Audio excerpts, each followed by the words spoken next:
What's going on, everybody? Welcome to the channel. I'm Damien Chillin, or as society calls me, Damien. Happy holidays to you guys. I hope you guys got what you wanted. I hope for New Year's Eve or New Year's Day, whatever. I hope you guys got trashed. I hope you guys had a good time, if that's your kind of thing. So with it being 2022 now, what a better way to start 2022 than by posting a new YouTube video, which I haven't been posting these last couple of weeks, months, whatever. I don't have an excuse for it other than I've just been pretty busy with the holidays. As you can understand, I do have kids, so kind of been planning everything out for them. But anyways, I figured a good way to start this YouTube video or YouTube channel in 2022 is by talking about 2021. And in particular to that is my 2021 recap about gaming and a little bit of a life update, whatever. But yeah, as you can see here in the background, obviously is some Fortnite gameplay. It's just what I've been pretty into these last couple days. I used to hate it, but you know, with the new couple seasons they've come out with, it's not that bad. These are just some, I guess, key moments and highlights that I thought were okay enough to be able to post as a video. So yeah, let's go ahead and just start with the video. So I'm going to categorize it by months throughout 2021, and I will be skipping some months because me personally, there was nothing really too interesting that happened within certain months. So let's go ahead and just start with the beginning of the year in 2021, which is January.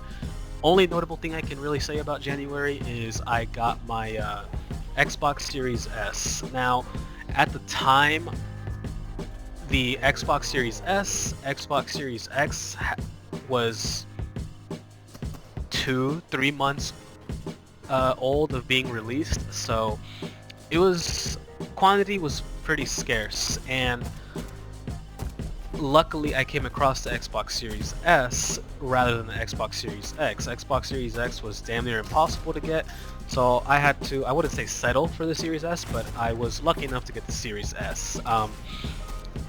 With the Series S, I knew exactly what to expect to a certain extent. I knew it was going to be all digital, which I didn't really mind too much because luckily for Xbox, they have a subscription called Xbox Game Pass, which, if you don't know what it is, it's again a subscription with literally hundreds, maybe a little bit more, games on there.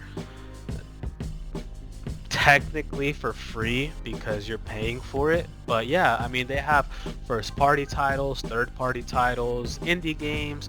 Literally they have any type of game that you're into.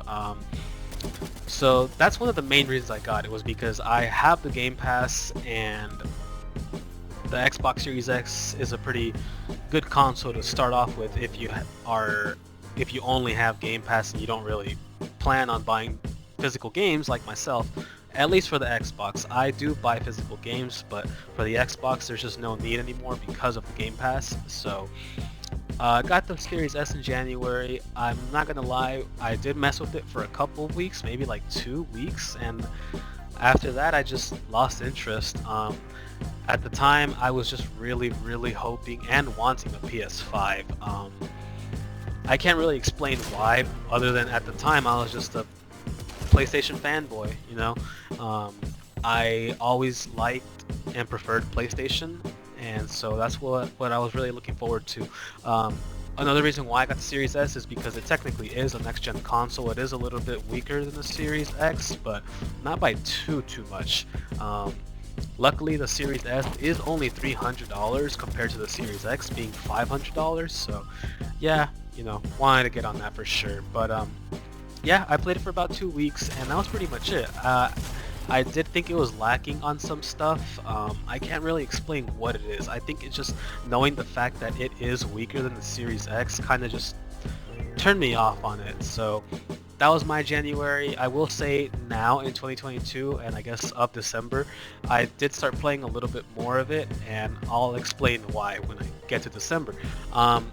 Next is obviously February, which nothing crazy happened other than Super Mario 3D World being released with Bowser's Fury.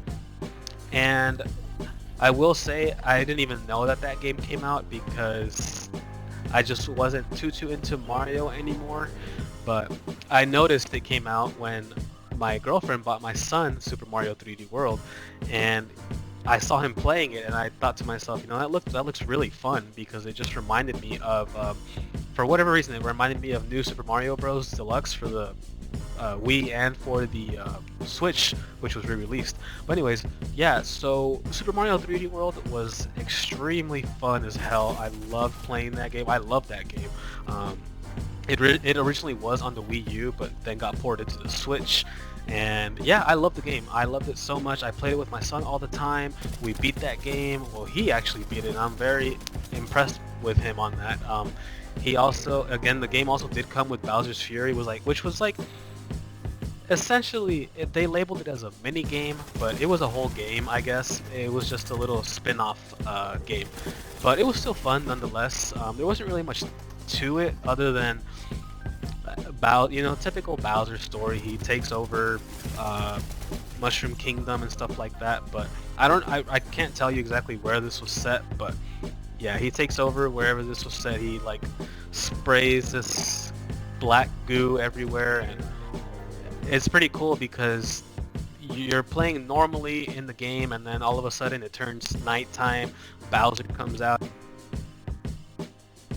black and stuff.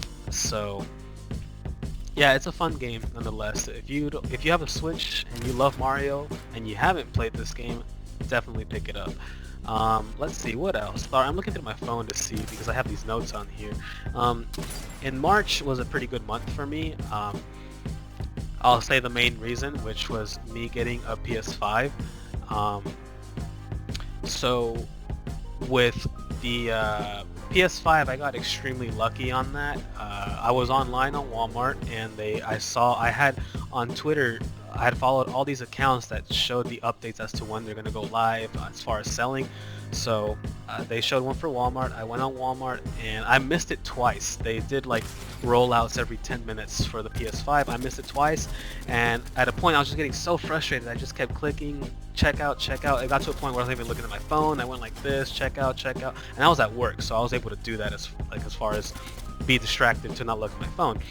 And next thing I know, I kind of forgot what I was doing, so I look at my phone, and sure enough, it says thank you for your order. So I got very lucky on that. I was hyped for the PS5 as soon as they literally came out with the PS5 logo, which was not very different from the PS4 logo. But I mean, I just knew PS5 and PlayStation themselves are gonna deliver. They got games like God of War, Horizon, Ratchet and Clank, and literally numerous of other games that I know all of you have played. So I got the PS5, and immediately I was impressed because, again, I wanted the PS5 more than anything. I did get the disc edition, whatever, so that's cool. I can buy I can buy physical games for my PS5, and yeah, I love it. The first game I got was Dell May Cry 5. I'm a huge fan of the Dell May Cry series. The other game that I got after was Demon Souls. I'm not really into Souls games, but Demon Souls was a different experience for me. It was kind of the start of the Souls games, really, and so it was fun for me. I did have a lot of help on the way, but it was fun nonetheless on the parts that I did by myself. But let's see, what else happened in March? Crash Bandicoot 4, It's About Time came out, and I don't know if it came out or if they did a PS5 version of it, but I bought it. I played a couple of the levels. I never beat it. I do want to get back into that game, so hopefully this year I'll go back and complete that game.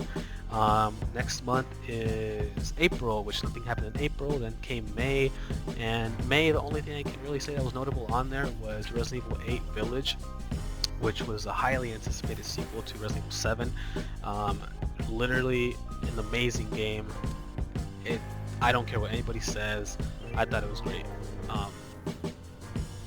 It picked up directly from Resident Evil 7, maybe like a couple months or years after Resident Evil 7, but I thought it was great. I'm excited for the future of Resident Evil, whether it be Resident Evil 9 or a different spin-off project, whatever that they do for Resident Evil. Regardless, I'm looking forward to it. I will say that Resident Evil 8 did kind of leave off on a note where it can continue. So looking forward to that.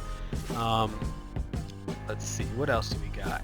Then June came, so two things happened in June. In June, the main thing was I got a Xbox Series X. With the Xbox Series X, I wouldn't say I got lucky, but I guess I got lucky, but I also it was whatever. So I got an email from GameStop, and if you don't know, GameStop sometimes sends out emails to you if you're like a pro member, and at the time I was, and they sent one out to me saying, hey, you know, you're a pro member, you're gonna get the heads up first that we do have Series X's in stock through Xbox All Access. And really what All Access is you can kind of just pay off the Xbox. So you can pay it off through like a credit loan or line, whatever you call it. And yeah, so I mean, that's how I did it. I signed up for it, I got approved for it, and they sent it out. I got it probably like 5 days later after ordering it. And yeah, I mean, I actually do like the Series X. I wasn't really ever into Xbox other than like the 360, because at the time in like 2006, 2007, Xbox 360 was king compared to the PS3. So got the Series X, and it also did come bundled with 2 years of Game Pass, so that's a huge plus there, because I actually do take advantage of Game Pass. So the first game that I actually did download from Game Pass onto my Series X was Gears of War, or Gears 5. It was a very long time since I played Gears of War. I think the last time I played Gears of War was Gears of War 2. So Gears of War 5, or Gears 5, sorry, didn't really intrigue me too much. I was just kind of stunned at how visually impressive it was. They enhanced it for the Series X, and they did a pretty good job with it. You know, I did play a couple of the missions and whatnot. They were fun, but just didn't continue from there. Of course, I did play like the Master Chief Collection, Halo 5, which looked amazing and played amazing as far as frame rate and all that stuff. That's really all I played on the Series X. Other than that, though, I mean, at that point, I did want to give Xbox a chance. So I gave them the chance, and they really delivered. So I'm very happy with my Series X. Another thing that came out in June was Final Fantasy VII Remake, the PS5 version at least. And Final Fantasy VII Remake was an awesome game. It is an awesome game. I haven't completed it though, but you know, it is an amazing game for sure. The Integrate did come with like I guess like a story DLC for 2 other characters. I haven't gotten into that, just mainly because I still want to beat the main campaign. But yeah, I got Final Fantasy VII Integrate, pretty awesome game. Nothing happened in July. In August, I did get another computer part, which was a graphics card, which is something that I definitely needed because I do have a PC. I did have my old graphics card was a GeForce GTX 1050i, 1050 Ti, and you know, that was, I guess, good maybe 5 years ago. I could be wrong, but you know, it just wasn't up to date with today's standards of games and what the games demand nowadays. So you know, I did have fun with it. I was getting 60 frames per second on high settings, but it was time for something else. I knew that there were other graphics cards that can run higher frame rate settings at ultra, you know. So I ended up winning a New Egg Shuffle, and really all it was you have a guaranteed spot to be able to purchase something, and in this case it was a graphics card. And the graphics card that I got in particular was the Power Color RX 6600. I know it's not the best, but I mean, you know, I'm lucky to have that. It's a huge upgrade compared to my GTX 1050 Ti, and I'm glad I got it because after playing PC for so long, well, not for so long, but like for the last year, I prefer it over console just because there's more accessibility, more to mess around with on your video settings and stuff like that. So with the new graphics card, there's just so much more I can do for it. So I got that through Newegg, and it came maybe like a week and a half later. I'm not a computer tech or anything like that, so I did have to get my buddy Kyle. So shout out to Kyle for installing my graphics card in there for me. And yeah, ever since then I've been playing PC more than anything. So love the new graphics card.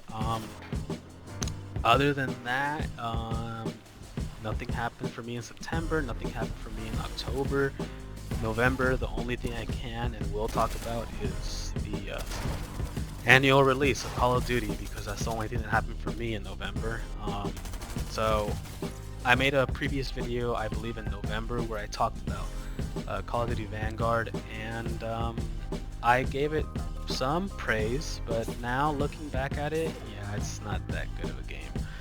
One of the main reasons why I even got it was for zombies, but even then they fucked zombies up for sure. So yeah, not that good of a game. Next month was December, and this was a pretty big one for me. So December, we had Halo Infinite that was released December 8th, and it came out on Game Pass, so I immediately hopped on that the first day it came out. I beat it literally within the very next day. Such an awesome game. Honestly, it was a 9 out of 10 for me. I'm looking forward to see what they do with it and how they continue the story. There are rumors about like an expansion for the story, so we'll see how that is. But even then, the multiplayer is great as well. They still are gonna add like co-op campaign and forge mode, which co-op is gonna be cool. Forge mode, that's too advanced for me. I'm no level designer. I don't really have good ideas for that. But Halo Infinite, awesome, runs awesome on the Series X. Forza Horizon 5 also came out. I didn't get into that maybe until a week ago, and I'm having a great time with it. It's awesome. It looks stunning.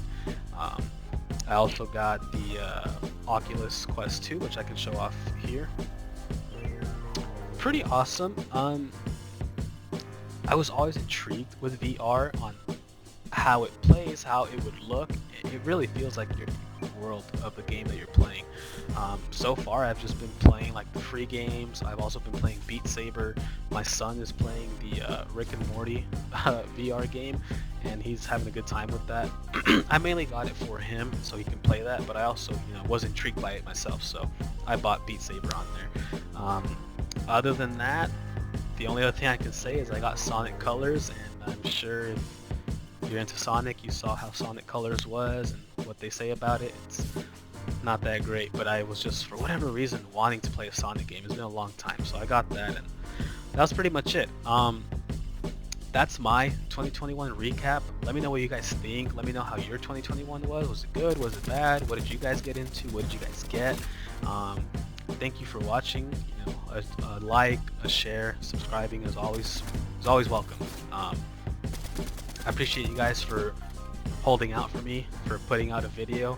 I can't give you an exact date as to when I'll be putting another one out, but it will be pretty soon. I'm gonna try to come up with a schedule, post it on my social media and stuff like that. But other than that, guys, thank you guys for watching. I will catch you guys later. Peace out.